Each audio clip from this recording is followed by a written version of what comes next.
हजुर यो चाहिँ मैले यो बेतलौरी भन्छ यसलाई है भन्दो रहेछ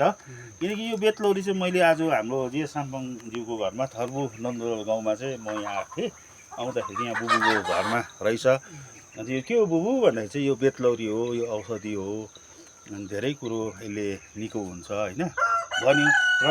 त्यो याद आयो क्या मेरो फुपा मुबाहरूले पनि कुरा गर्थ्यो बेतलौरी एकदमै राम्रो दबाई हो तर आजकल त पाउँदैन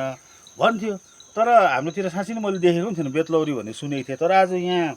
बुबु गाउँमा आउँदा चाहिँ पुरा लठरम्ब फलेको रहेछ नि त बुबु लु मलाई एक दुईवटा दिनुहोस् हौ सार्छु यो त एकदम जडी औषधि पनि रहेछ मैले सुनेको के को चाहिँ रहेछ यो चाहिँ पेटहरू पोल्दा पेट गरम हुँदा पिसाब पोल्दा होइन ज्यानहरू पनि दुख्छ नि त कसैको कटकट जिउहरू दुख्दा बिसन्चो हुन्छ त्यस्तोमा चाहिँ यो डन्ठा यो चाहिँ है छिप्पेको डन्ठा उखु होइन यस्तो हुन्छ यो यसको पात यो झन्डै यसो हेर्दा हर्दीको जस्तो अलैँचीको त अलिक लामो हुन्छ झन्डै झन्डै हेर्दा त्यस्तो हुन्छ चिनी राख्नुपर्छ यो मैले जरासँग लगिरहेको छु यसलाई चाहिँ यति गेडी क्या ट्याक ट्याक ट्याक काटेर किच्चायो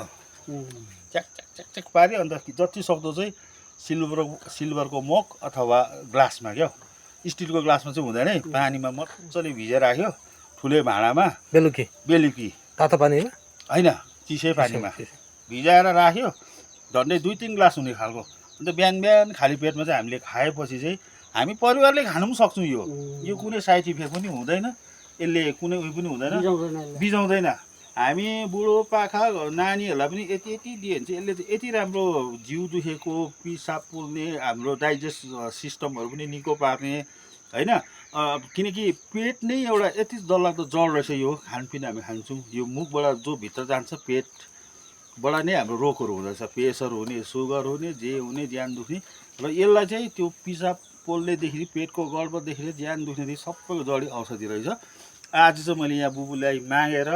उहाँले पनि सय हृदयले मलाई यसरी लठरम्बै रहेछ यहाँ छ यति पनि छ यहाँ छ हो यसरी काटेर लाँदैछु यो चाहिँ म काटेको चाहिँ खान्छु यो जरासँग भएको चाहिँ रोप्छु हो तपाईँहरूले पनि यो संरक्षण गर्नुपर्छ है